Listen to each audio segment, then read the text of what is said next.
আসসালামু আলাইকুম রহমতুল্লাহ। সম্মানিত প্রিয় দর্শক শ্রোতা, যারা দেশ ও দেশের বাহির থেকে আমাকে শুনছেন দেখছেন, আমাদের সাথে থাকার জন্য আপনাকে জানাই অসংখ্য ধন্যবাদ। আজকে যে গুরুত্বপূর্ণ একটি বিষয় নিয়ে আপনাদের সম্মুখে আলোচনা করতে যাচ্ছি সেটা হলোই, কোনো ব্যক্তি শবে সাদেকের পূর্বেই মধ্যরাতের পর সে খাবার খেয়ে নিয়েছে, সাহারি খেয়ে নিয়েছে, এরপর যদি শবে সাদেকের আগে সে তার স্ত্রীর সাথে বিশেষ কাজ করতে চায়, বিশেষ কাজে লিপ্ত হয়, তাহলে সে অবশ্যই এটা করতে পারবে। তার রোজার কোনো প্রবলেম, কোনো সমস্যা হবে না।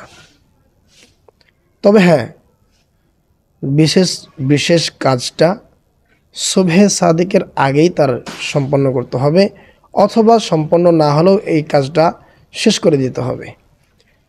তবে অবশ্যই এই ক্ষেত্রে সতর্ক থাকতে হবে, যদি বিশেষ এই মুহূর্তটা কাটানোটা এটা যদি শবে সাদেকের মধ্যে হয়ে যায়, তাহলে এটার দ্বারা আমার রোজার সমস্যা হবে, আমার রোজা আদায় সহি হবে না।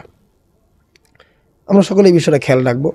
শবে সাদেকের ভিতরে জায়েজি কামাচার এবং পানাহার করা এটা বৈধ।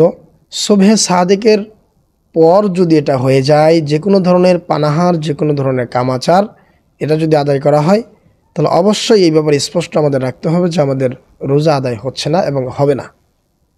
বিষয়টা আমরা সকলে খেয়াল রাখবো, সতর্ক থাকবো, ওইভাবেই আমরা আমল করার চেষ্টা রাখবো ইনশাআল্লাহ। আল্লাহ তাআলা সেই তৌফিক আমাদের সবাইকে দান করে।